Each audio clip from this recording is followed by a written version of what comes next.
Y como siempre, la actualidad manda, y quien manda ahora es José Luis Arranz. Gracias por estar con nosotros, José Luis. Buenos días. Buenos días.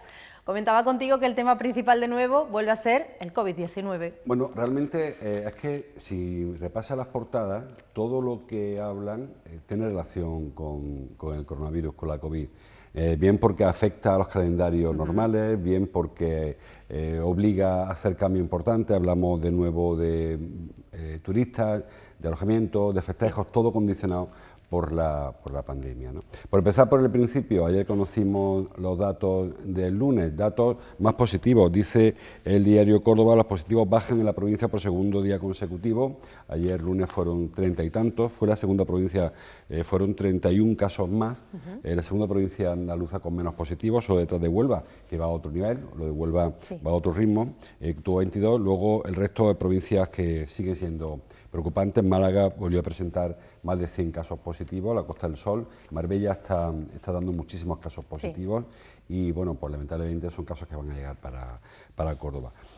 Con respecto a la COVID, los datos, como digo, bueno, ya lo hablábamos ayer, son muchos casos nuevos, con muy poca hospitalización. En este momento en Córdoba hay 51 personas hospitalizadas, en la provincia de Córdoba hay 3 UCI, que no son pocas, y que la tasa, hoy ha mandado, la Comunidad de Madrid ha mandado una serie de datos, y en el caso de Andalucía estamos en el 4% de hospitalización, o sea, de camas ocupadas por COVID en los hospitales.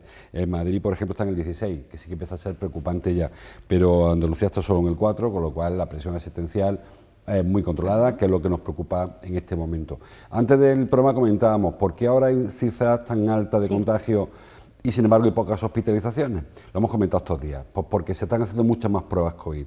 Es probable que si en la primera oleada, la de marzo a abril, se hubiesen hecho el mismo porcentaje de pruebas que ahora, se hubiesen disparado, se hubiesen multiplicado los contagios, que no las hospitalizaciones, porque todo el que estuvo enfermo se hospitalizó. Hubo algún caso, sobre todo en Madrid, y Cataluña, que no se pudo hospitalizar porque no hubo capacidad, pero en Andalucía no hubo problema. Todo el que estuvo en esa oleada, el virus acabó siendo atendido, con lo cual es probable que las cifras de entonces estuviesen falseadas porque hubiese muy pocos contagios y las de ahora sean más cercanas a la realidad. Tenemos esos 800, en el caso de Córdoba, 2.900 PCR positivos arrastrados, el último 31. Como digo, las cifras se disparan, pero porque hay muchos más casos detectados asintomáticos. Un ejemplo, ha comunicado esta mañana el Ayuntamiento de Luque, ha comunicado un brote en una residencia de ancianos, que es lo que más nos preocupa.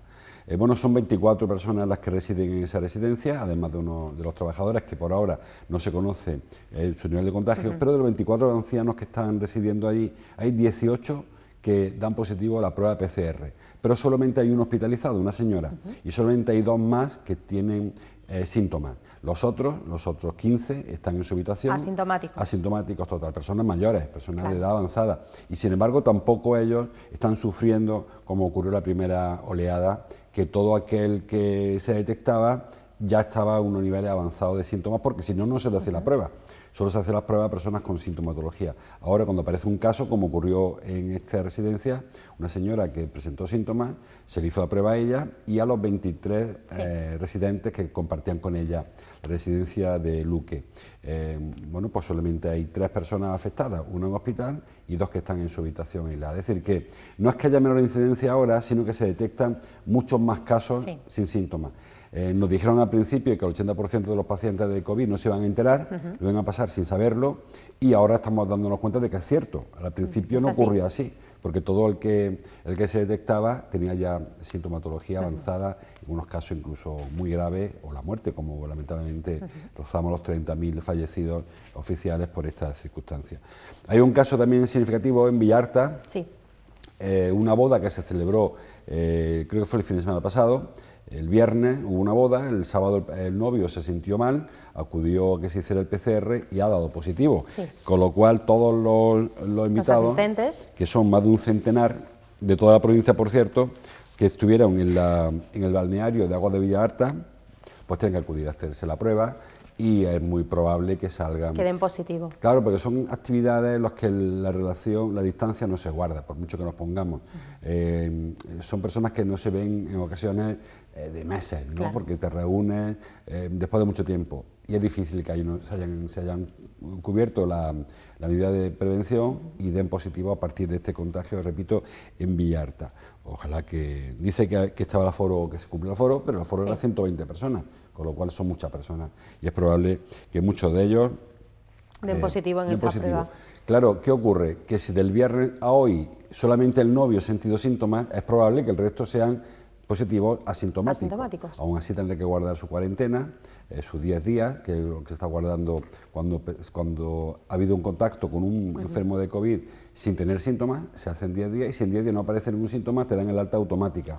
Los que tengan síntomas durante ese periodo se le hace una segunda prueba y es cuando se le da el alta. Pero los que no tengan ningún síntoma en 10 días reciben un alta domiciliaria porque realmente no han llegado a tener un alta y ya se libran de del aislamiento que tan molesto es en muchas ocasiones. Efectivamente. Así que, como digo, mucho COVID y otro dato que da Madrid, por aquello de tranquilizar también a la población, la letalidad está bajando muchísimo, pero no significa que la enfermedad sea menos letal ahora que antes. Significa que en comparación con los contagios, en la primera oleada, por ejemplo, los grupos de más de 80 años fallecían el 21% de los contagiados y ahora solo el 5%.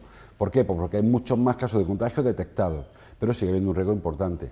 Y la letalidad en edades inferiores, de 2 a 4 años, de 2 hasta 49 años, es del 0%. O sea, no ha muerto nadie de menos de 59 años, de 49 años, perdón, en esta segunda oleada en toda España. Todos los fallecidos son mayores de esa edad, o a lo mejor había un caso y sale el 0,01 y no refleja la estadística. Es decir, que la incidencia grande en el número es sobre todo porque se hacen mucho más pruebas diagnósticas ahora que se hacían en la primera oleada.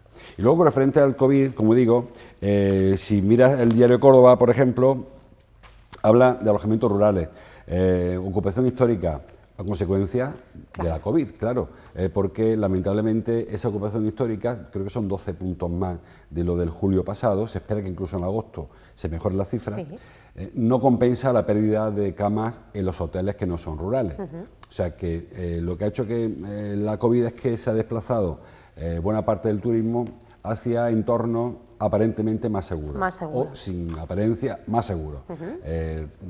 Centros rurales donde una familia o un grupo de convivencia ha pasado una semana, 15 días con su piscinita, paseos por el campo, son evidentemente más seguros, objetivamente, que irse a la playa, al chiringuito rodeado de personas que no sabe, que no han estado ni... Claro, entonces eso ha hecho que se derive y que Córdoba consiga es la segunda provincia andaluza con más pernoctaciones.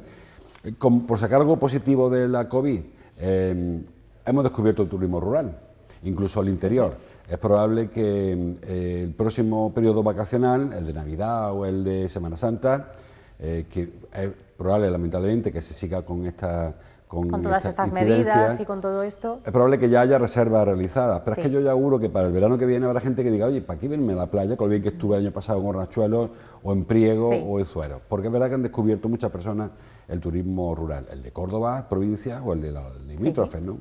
Defendamos lo nuestro, pero hay que reconocer que tanto en Huelva como en Jaén como en Málaga hay lugares ideales para pasar un 15 días con la tranquilidad del turismo rural. Así que también COVID en ese sentido. Y también COVID en la foto del diario Córdoba, que habla de los patios y de Cabalcor. Los patios, ayer lo presentó la concejal responsable de turismo, Isabel Albás, primera teniente de alcalde, que presentó una edición rara la de este año de patios que se va a celebrar en octubre. Serán 30 los recintos que van a entrar en concurso. Bueno, no va a haber concurso esta vez, va a ser un festival sin concurso.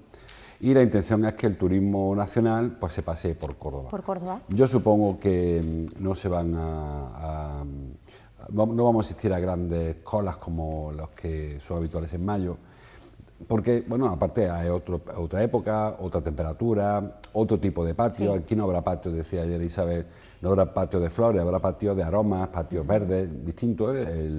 La vegetación de otoño es distinta que la de primavera, pero aún así tiene su encanto. El programa se llama Ven a Córdoba, que te esperamos con los patios abiertos, me parece un gran eslogan, y creo que los patios deberían, por concepto, ¿no? Esa apertura del patio abandonar un poco el modelo hacia la mercantilización que Sí. se está llevando los últimos años con los patios y esa apertura de la casa patio, que es tan tradicional de Córdoba, y nuestra idiosincrasia, la de la casa abierta, porque se mantenga en esta edición de los patios. Y con respecto a Cabalcor, bueno, pues no se ha suspendido, con lo cual se va a celebrar. Sí. Es quizá la única cita que no ha ido cayendo con el calendario festivo. La última fue la Vela de la Fuensanta, Sí. que son unos días antes. Cabalcor va a ser el 15 de septiembre, creo recordar, por ahí anda, el 17 de septiembre. Y hasta el momento, afortunadamente, no se ha suspendido. Supongo yo que variará de alguna manera pues Sí. su celebración. Cabalcor no es una feria muy masiva, no tiene grandes aglomeraciones, ¿no? Pero sí que es verdad que hay algunas actividades que sí que lo tienen, pues supongo yo que se limitarán a foros y se extremarán las precauciones. Pero en principio Cabalcor sí que habrá durante el mes de septiembre, que digo es la única fiesta, la única celebración que nos queda por Que de suspender. momento no se ha suspendido. Y también el COVID en el diario El Día, en la foto del diario Córdoba, la firma Paco González, la del diario El Día, la firma Juan Ayala, y es para Pablo López, que estuvo ayer en la Jerquía, en el Teatro de la Jerquía, con un concierto.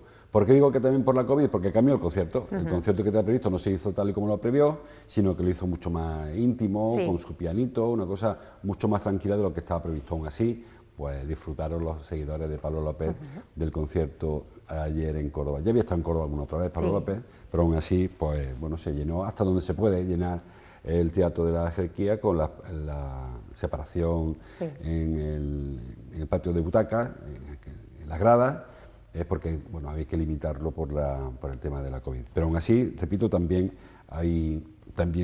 hubo ayer conciertos. El titular del diario El Día habla de la vuelta al cole, que ya comentábamos ayer, que hoy veremos con Nacho cómo se está empezando esa incorporación a las guarderías, a las escuelas infantiles.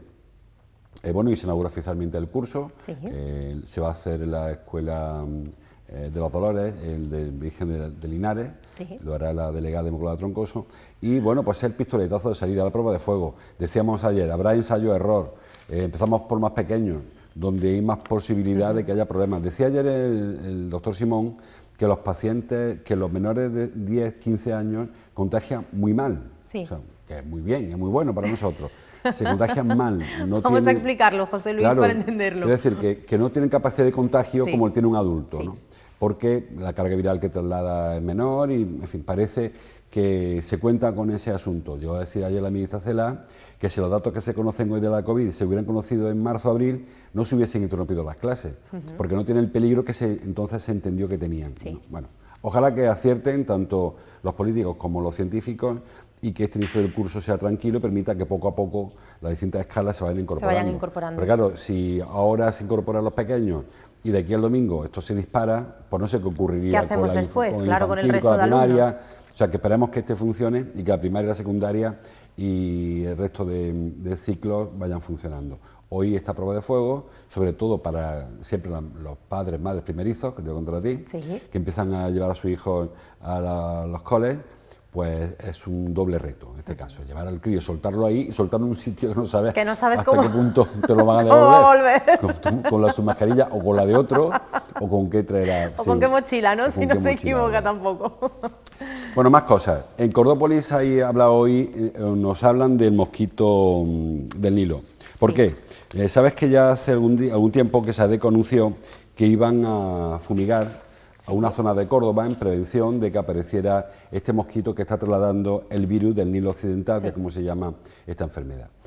Bueno, hay que decir en principio que este virus, el Nilo Occidental, no es mortal. O sea, no es mortal, inevitablemente mortal. Una enfermedad grave que ha provocado 3 fallecimientos ya en la provincia de Sevilla, pero que también se puede tratar y tampoco es una enfermedad que si la pillas te mueres. No hablamos del ébola, quiero decir.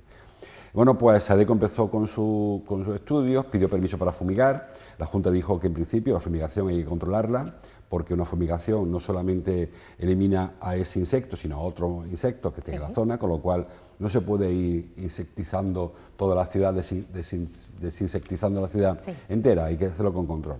Bueno, pues después de la investigación han encontrado una colonia del mismo género que está provocando en las marismas de Sevilla en Coria y en Puebla, y La Puebla, han provocado estas picaduras. Hay que decir, no obstante, que Coria y Puebla del Río están en la marisma de Sevilla. Es decir, la marisma, por su singularidad, son aguas estancadas, son aguas que cuando el río crece con la marea se inunda, que cuando el río baja se quedan las charcas, y ahí es donde hay muchos mosquitos. Eso lo conocen los vecinos de Coria y de La Puebla de toda la vida. Siempre. Ellos, todas las casas de Coria y de Puebla tienen mosquiteras, ellos utilizan el repelente de mosquitos como tú puedes utilizar el desodorante, porque es algo muy habitual. Lamentablemente para ellos conviven con el está en su día a día. Claro, ellos viven entre mosquitos. Toda la zona de la marisma de Sevilla son zonas peligrosas, que incluso históricamente ha habido casos de paludismo o de malaria, porque son zonas muy peligrosas. Bueno, ahora la diferencia está en que ahora se ha descubierto que también hay mosquito del que transmite el virus del Nilo, que es una especie que hay otros casos en España, pero no es habitual que trasladen ese virus. Ha aparecido en Córdoba una pequeña colonia de ese mismo mosquito. Ha aparecido en unas charcas, perdón, ahí junto a la Torrecilla, junto al puente nuevo, el puente de la autovía, el puente el puente nuevo, el de la Torrecilla, en Firnas. Ahí ha aparecido un agua estancada y ahí han encontrado trabajadores de SADECO junto a la Universidad de Córdoba, que lo han investigado, ese mosquito. No tiene carga viral, o sea, no puede trasladar ninguna enfermedad. No tiene el virus, pero sí que el mosquito ha aparecido. La especie se llama no sé cuánto, el género Culex, pipiens y Perexigus, bueno, quien entienda sabrá. Y el mosquito está ahí, en cantidades pequeñas, una pequeña colonia, pero se ha descubierto. Con lo cual, SADECO ha pedido permiso a la Junta para fumigar esa zona y para, bueno, seguir haciendo investigaciones por si hubiera que fumigar alguna otra zona. Hay que pensar que el mosquito se traslada por el río. Y el río va de Córdoba a Sevilla, no va de Sevilla para Córdoba. Es decir, que una larva de un mosquito que esté en Coria es imposible que llegue para Córdoba. Incluso nadando mucho, hay un montón de obstáculos por el camino, con lo cual no se puede pasar, ¿no?, directamente. O sea que el mosquito habrá llegado, pero no ha llegado el mosquito del virus, ha llegado otro mosquito de ese mismo género, que bueno, es potencialmente peligroso porque es capaz de transmitir, es vector de riesgo, vector de contagio, pero en este caso no tiene el virus, con lo cual es un riesgo todavía muy pequeño. Y de hecho SADECO ha tranquilizado a la población. David Dorado, el presidente de SADECO, ha dicho que no significa ni mucho menos que haya en este caso el virus del Nilo en Córdoba, pero bueno, se va a trabajar en prevención de que ocurra. Y aunque ocurriera, repito, empiezo por el principio, tampoco al que le pique el mosquito piense que se va a morir instantáneamente como si le pica una víbora.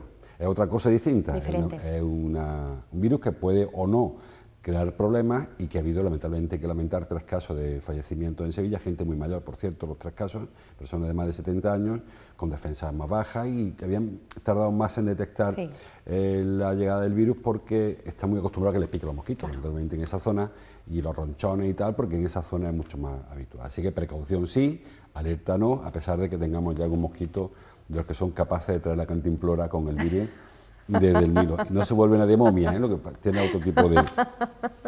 Bueno, más cosas que aparecen en los periódicos. A ver, ¿de qué más hablamos? Hablando de coronavirus otra vez, dice el diario El Día que se ha puesto en marcha una comisión para prevenir los riesgos de contagios en el campo.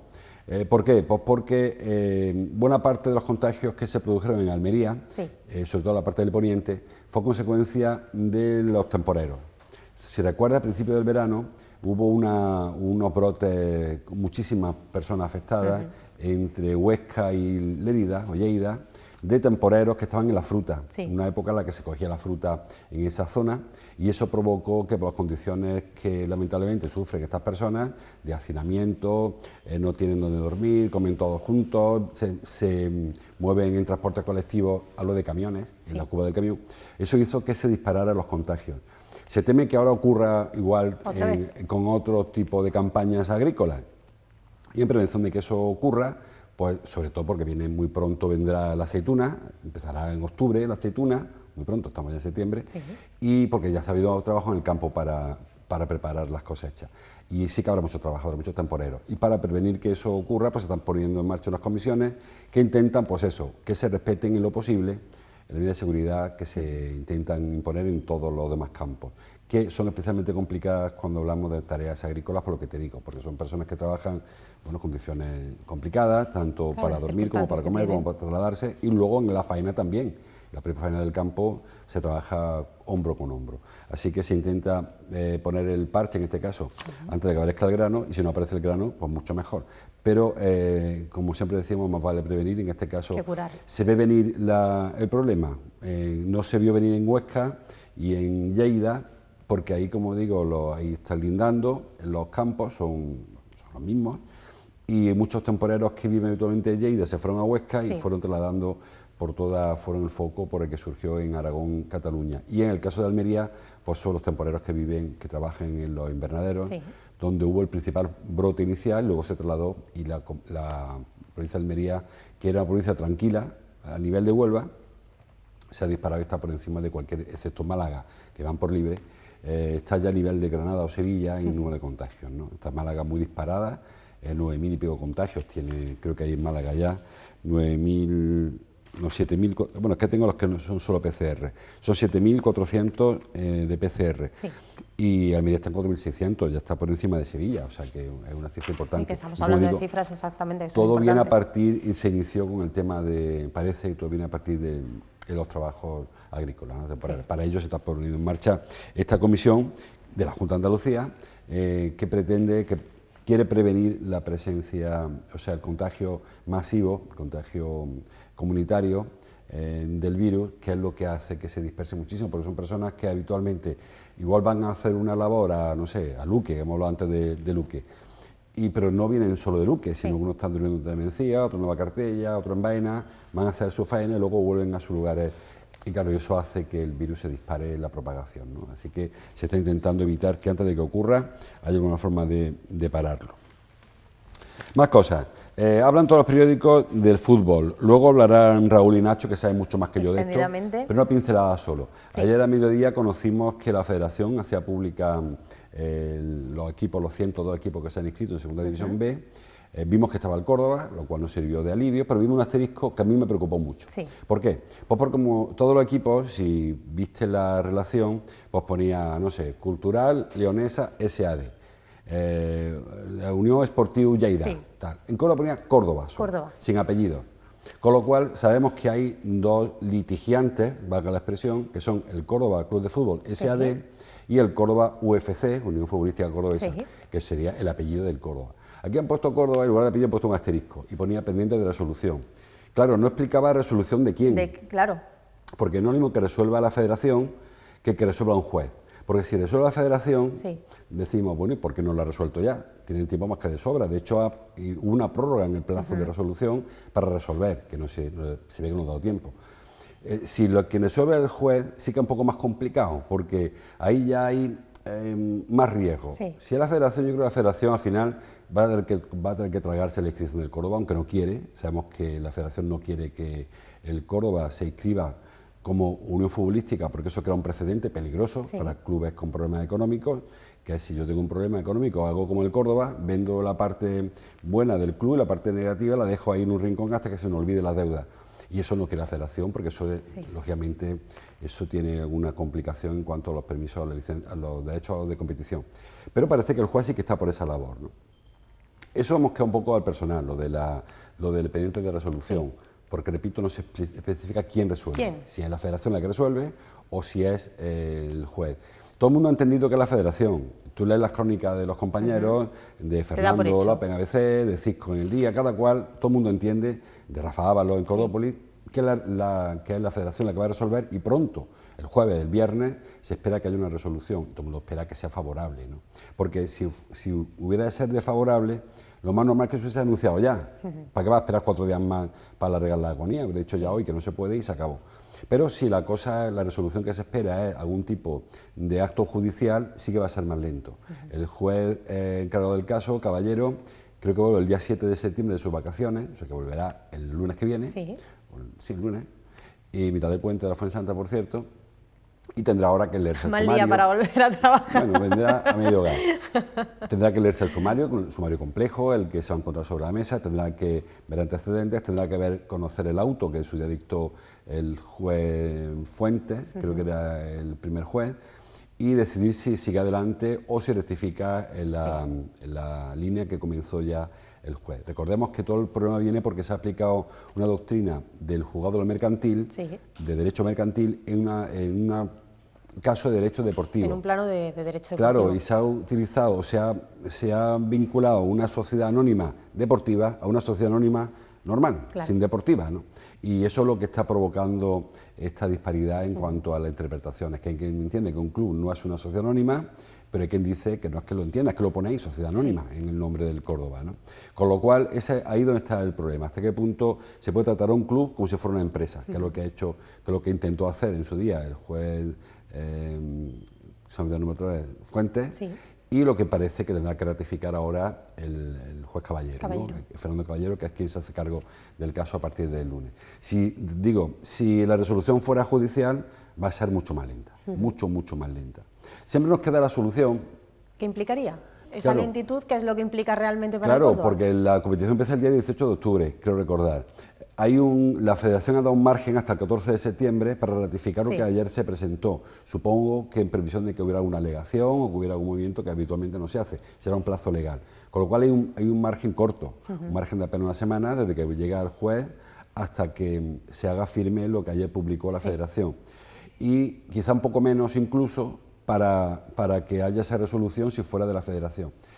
Puede ser que la competición comience sin que haya una resolución judicial, es muy probable, porque en mes y medio que le van a dar al juez para que se haga cargo del caso, igual no hay una resolución judicial firme, o igual hay una resolución cautelar que diga que se escriba y ya iremos resolviendo poco a poco, o sea que los procesos pueden ser lentos. Lo que sí que parece que vuelve a tomar cuerpo es la posible negociación entre Infinity y Asabeco, entre los propietarios de la Unión Futbolística y los propietarios del Córdoba Club de Fútbol. Porque lo más fácil para todos sería que Infinity comprara el Córdoba, SAD, tal y cual lo conocemos. Y eso quitaría todos los problemas, ahí no habría ningún tipo de duda.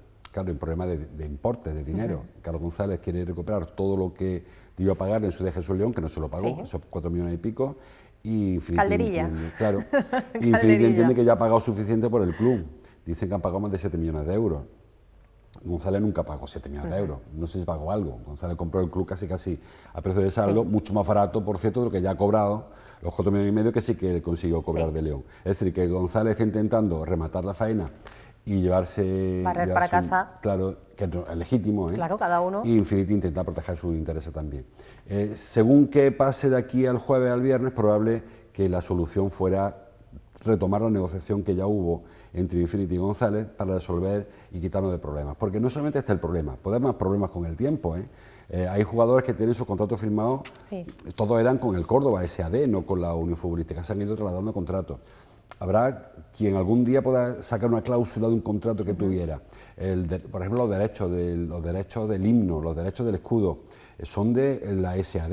Claro, es que son cosas en las que uno no piensa. Uno cuando piensa en el equipo de fútbol piensa poco más allá que en la plantilla, ¿no? Habrá que ver, cuando acabe todo este proceso, puede ser que el juez diga, mira, pues todo lo que se vendió incluye todo esto. Pero puede ser que queden flecos por ahí sueltos. Por ejemplo, el uso del estadio. El convenio que tiene el Córdoba lo tiene el Ayuntamiento con el Córdoba SAD, no con los nuevos, ¿no? La ciudad deportiva, si es que es un convenio, que nadie sabe cómo funciona aquello, ocurre igual.